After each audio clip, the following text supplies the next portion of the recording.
विनोद कुमार दीवाना की तरफ से आप लोग का नया साल का हार्दिक शुभकामनाएं।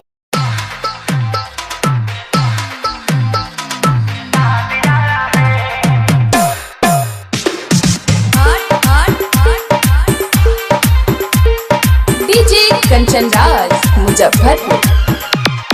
DJ Kanchan Raj Muzaffarpur.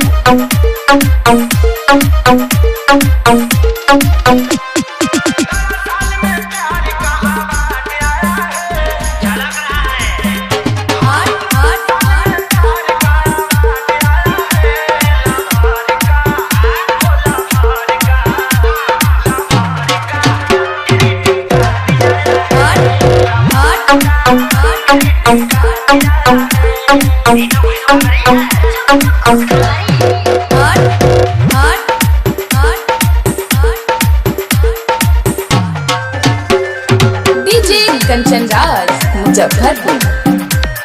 DJ Kanchan Raj Muzaffarpur.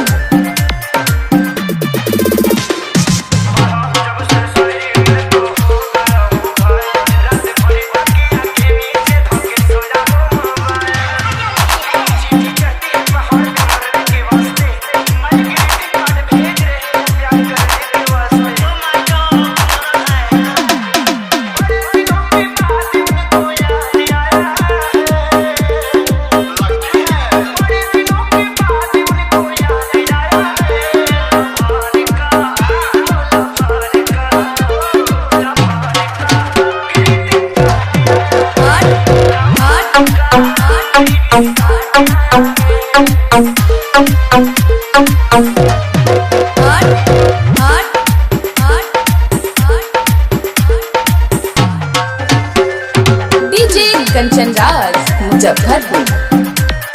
DJ Kanchan Raj Muzaffarpur.